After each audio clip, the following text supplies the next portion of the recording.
I'm Mark Golub, and in the news, a recent poll, a survey of both Israelis and Palestinians regarding the Israeli-Palestinian peace process.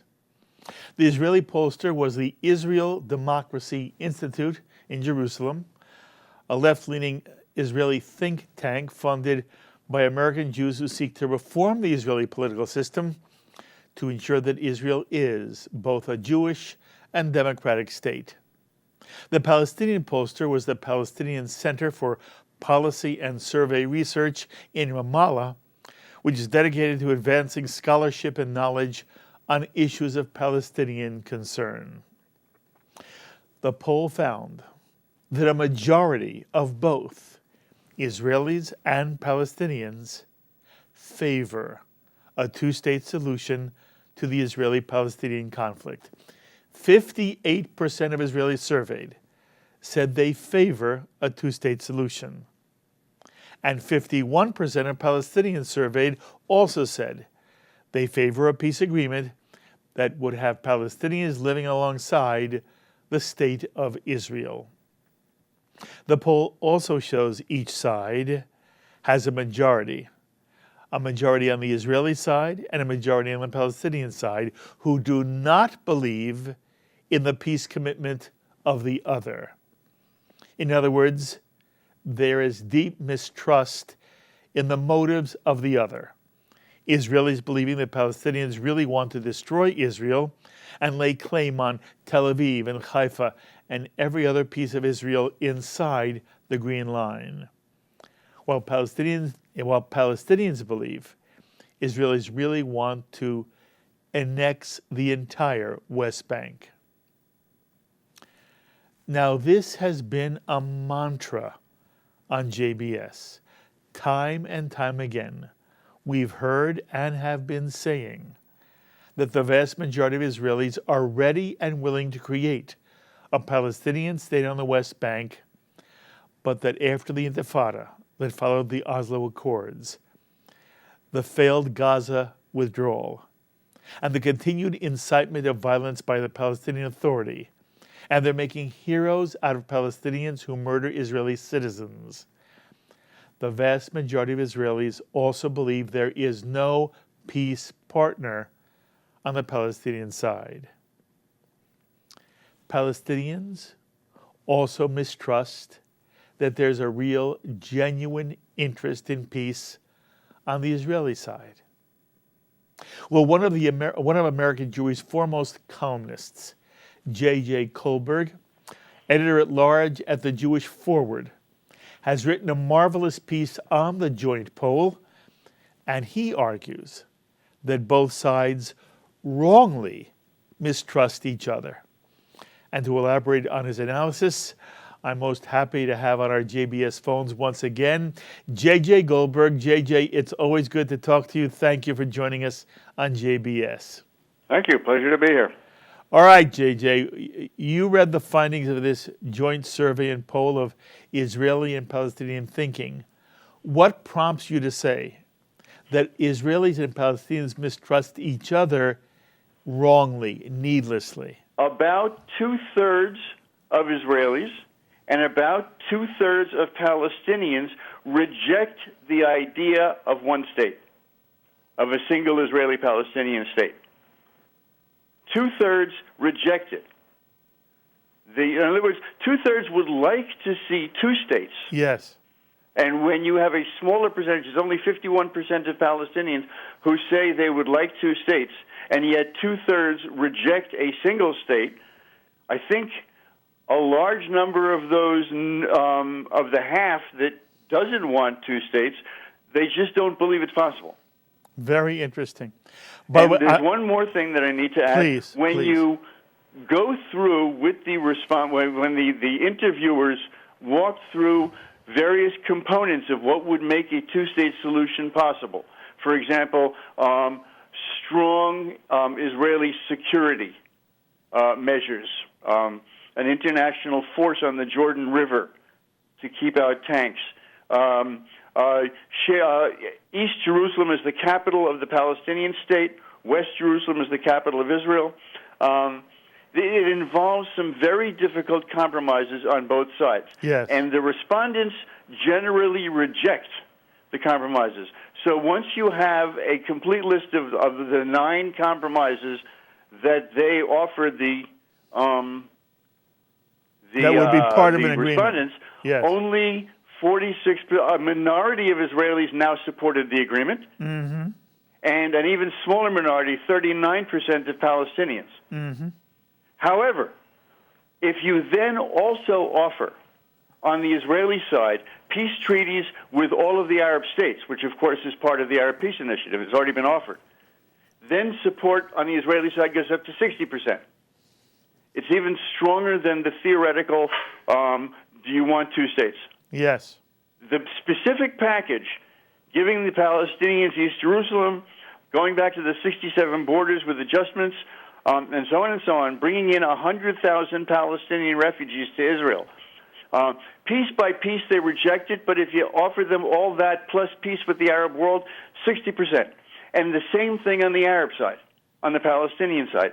They reject those specific items, but then if you offer them $40 billion to resettle the refugees in the Palestinian state, since they can't go back to Israel, all of a sudden support for that deal on the Palestinian side shoots up to 60%. In other words, 60% on each side would endorse the proposal that's on the table.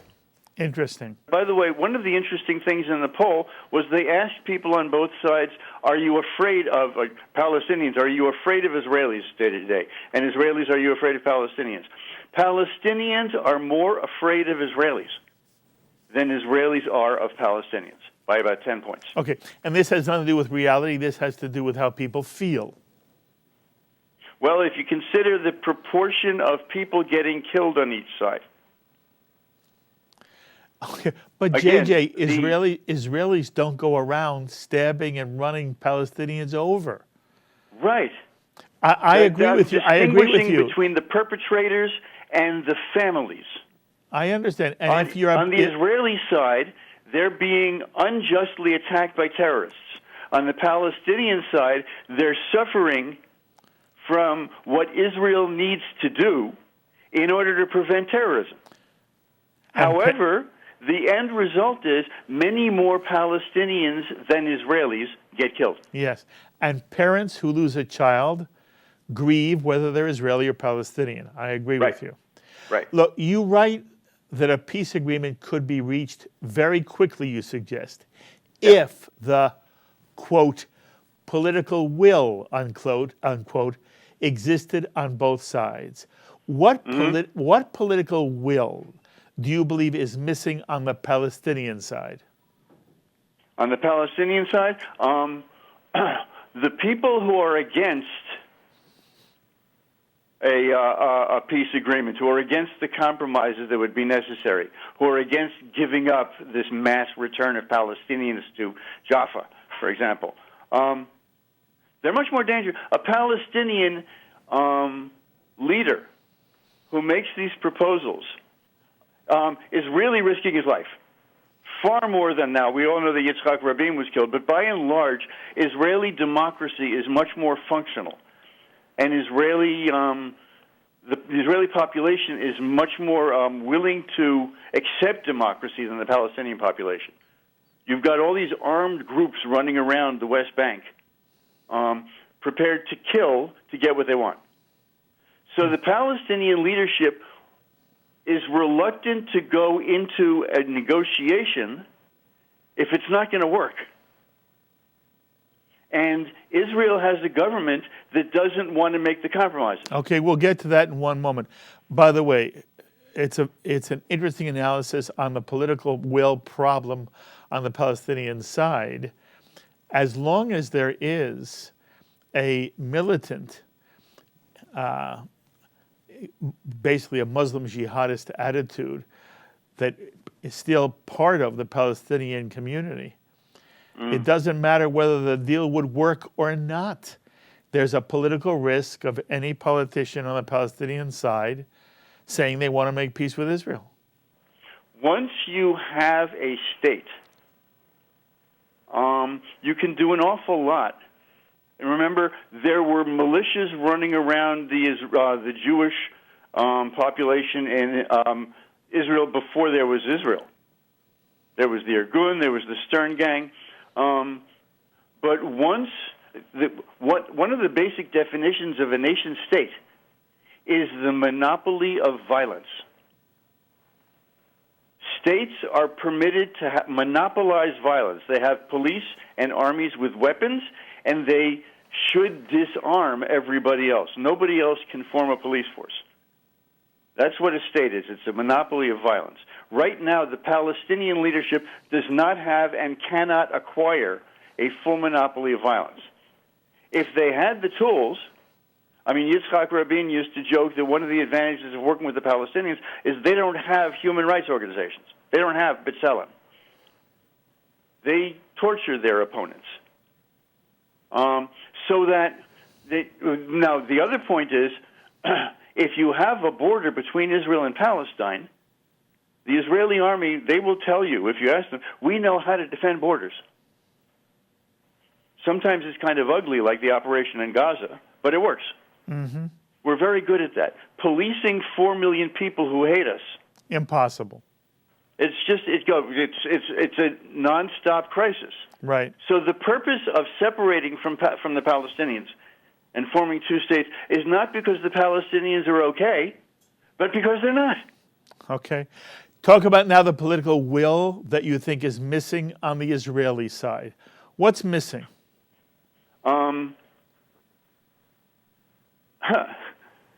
You have a very well-organized minority, very vocal minority, that believes God will punish Israel if it gives up the West Bank.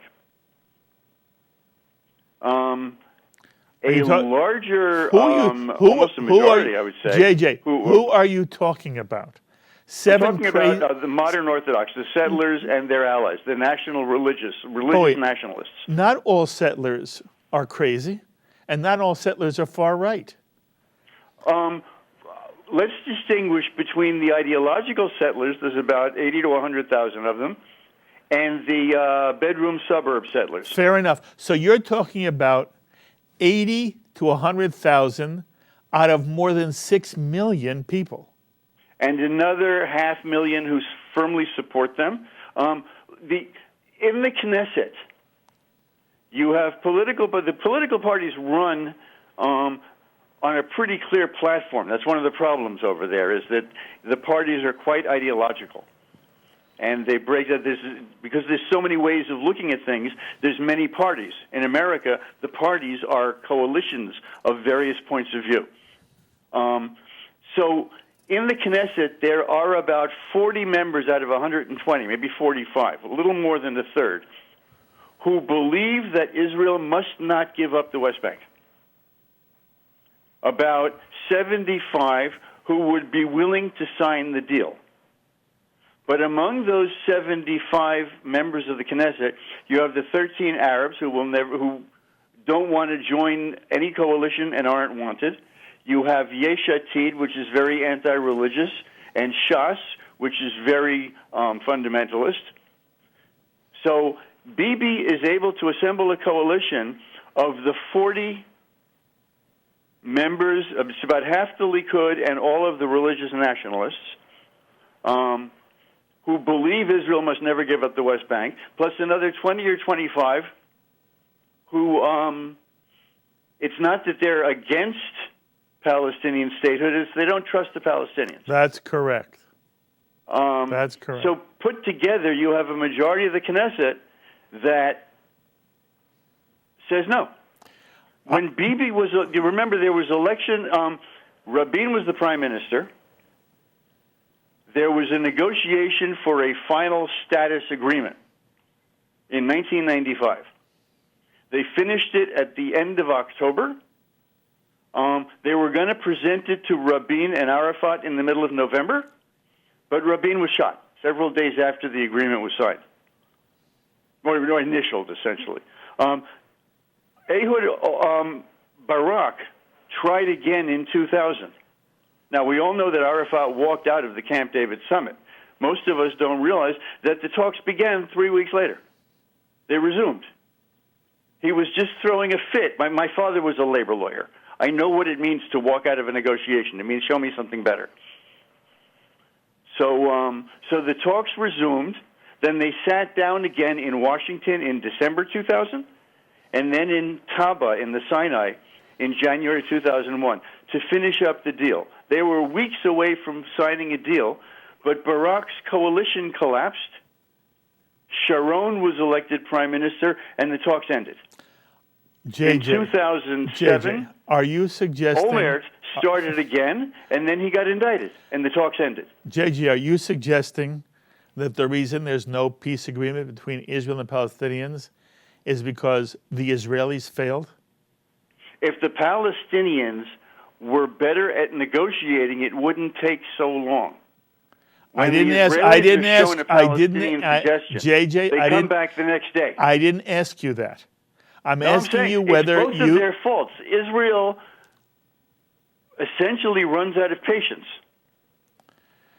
Or you could call it a series of coincidences. Bear in mind, when Netanyahu was elected prime minister in 2009, replacing Olmert, he said, I'm willing to negotiate without preconditions. Right? Yeah. That means starting over again, rejecting, dismissing, throwing in the garbage all of the progress that had been made by Rabin and Barak and Olmert, and starting again. And the Palestinians are going, it took us 20 years to get here. Let's continue and finish the job. And Bibi says, no. No Jordan River, no international force, no 67 borders, no East Jerusalem, et cetera, et cetera. And he's got a coalition of 67 people who back him up on that. It's interesting to me, by the way, you know how much I both respect and love you. It doesn't mean you and I always agree.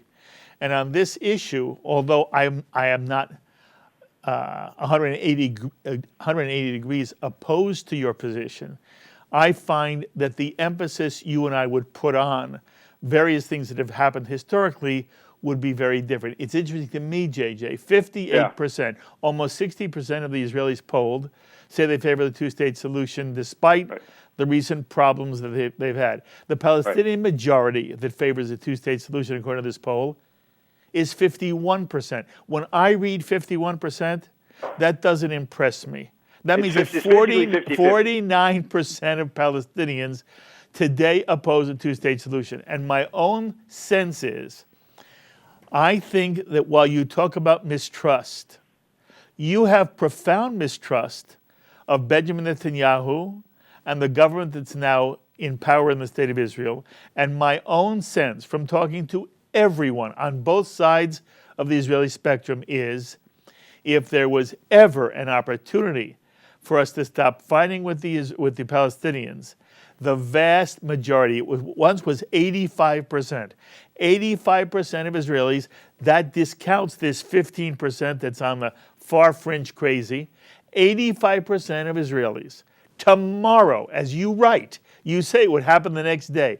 Tomorrow, I agree with you, that if there were a Palestinian leadership with a totally different attitude, and they said, you know what, there's going to be an end to violence, and we're not going to make heroes out of Palestinians who murder civilians in their bed in the middle of the night, and we're not going to glorify Palestinians who go in and hack rabbis up in Jerusalem while they're in the midst of prayer. That's over, and we're happy to prove to the Israeli people we want to live with you in peace. Tomorrow, I agree with you, there would be a peace agreement, and not Netanyahu, and not Likud, and not his right-wing government, and not Shas. No one could stop the momentum of the Israeli people. And what you've written about is how the Israeli people have lost faith both in the process, and they've lost trust that there's any leadership. I don't believe it's about Palestinian rank and file. They've lost faith that there's a leadership in the Palestinian community that will do what it has to do. Forget Netanyahu. It doesn't matter. By the way, Mark, Herzog said if he was elected, he would have had the same any attitude. of the Israelis who were involved in the negotiations, under Rabin, under Barak, under Omer, they will tell you how frustrating it is talking to people who can't make up their mind. It's not just that Israel has a political system that makes it difficult to pull the trigger, to close the deal.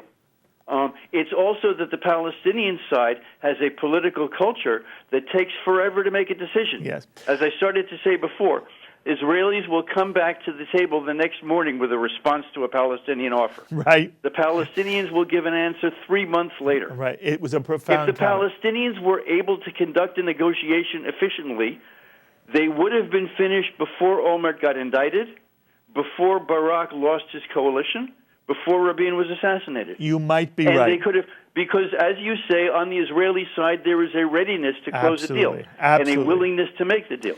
JJ, I am so sorry. JJ. When you talk about the Palestinians, it's a small point.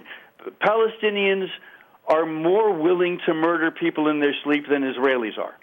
Oh, that's that. There is by the way, a I number find of that Israelis I find that who are in comment prison for doing that. outrageous. There's also That's outrageous. We don't name streets It's an after terrorists. outrageous comment. Israelis are not prepared to kill Palestinian children in their beds. It is not. Goldstein, It would the not. Jewish It does underground not in the occur. 1980s, which they fired into a schoolyard of a Palestinian middle school. It is not an Israeli mentality to break into a Palestinian home and stab a child. No, it's not that Palestinians are more ready to do it. Israelis are not ready to do it. And when it does happen, because we have crazies too, the entire Jewish world, you, I, everybody in Israel, is livid and condemns it and says this is not appropriate. It doesn't matter what we face. So that when you say Israelis are less willing it's not what you really mean. And I don't want people to think J.J. Goldberg suggests that Israeli mentality is some of us would stab a Palestinian child in his sleep. It doesn't happen. It's not part of the Israeli thinking, and it's not permitted inside the Jewish ethic.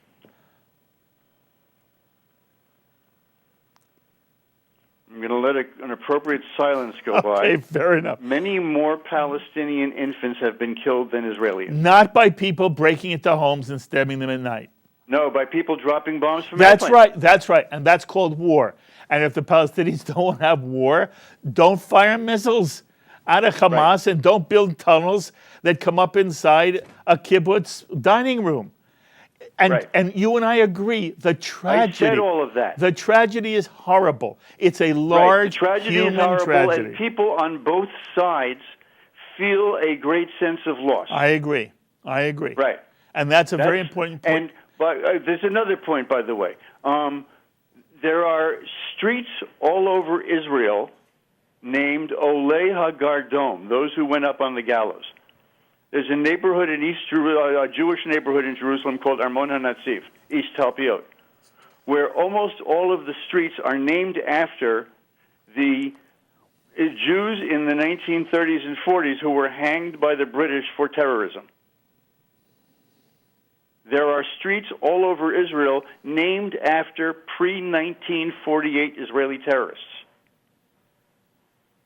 The terrorists of the Irgun were not the same. No, and that's a subject for a different program, and I'd love to have it with you.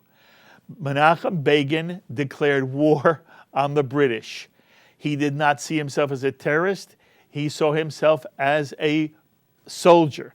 He sent soldiers out to basically get the British out of Palestine. Right. And there are no equivalent stories. And although you use the word terrorist, you meaning people do, there is no equivalent between a Irgun fighter and a Palestinian who goes in and hacks up rabbis in the midst of prayer in Jerusalem. Right. And you and I understand the extent to which lines sometimes should be much more blurry than they are. And you already said it. If you're a Palestinian mother or father and you lose a child, you grieve just as a Jewish family grieves. And we should not try to, compare degrees of grief. It's horrible. The only thing I am disagreeing with you over is what the political philosophy is. And there's a political philosophy very different inside the state of Israel I for would go all of its stronger problems. and call it a moral culture. That's correct. It's correct. a profound moral culture That that is is very correct. different. Yes. And I am not saying that there are not real problems that occur when two peoples are at war. And that's what we have here. But JJ, I could talk to you day and night. Unfortunately, I'm grabbed by the clock. So you'll have to forgive So let me make one last point. All right, make it quickly. The purpose, the goal of most Israelis who are working for a two-state solution is to separate from the Palestinians, not because they're great, but because they're not. The difference in moral cultures is one of the strongest arguments in favor of putting a border between the Israelis and the Palestinians. Very interesting. And it's odd that the people who are most aware of that moral difference are the ones who are most committed, frequently, to keeping 4 million Palestinians in Israel, rather than putting a border between the two communities. But let's leave it there. Okay, again, you raise fascinating after fascinating comments. Each one deserves an In the News or a L'chaim, of its own. I still have to get you into the studio. We can do an hour together. Okay. Beautifully written. I hope everybody reads your piece in the forward. And I am always very grateful of the time you give me. You be well, JJ. Great work. Thanks. Bye-bye, Mark. JJ Goldberg, editor-at-large of the Jewish Forward, and a lively discussion. My thanks, as always, to Sloan Copeland, Dennis Golan, JBS's Associate Director, Dara Golub, and the producer of In the News, Carol Lilienthal. Until the next time, I'm Mark Golub. Be well, my friends.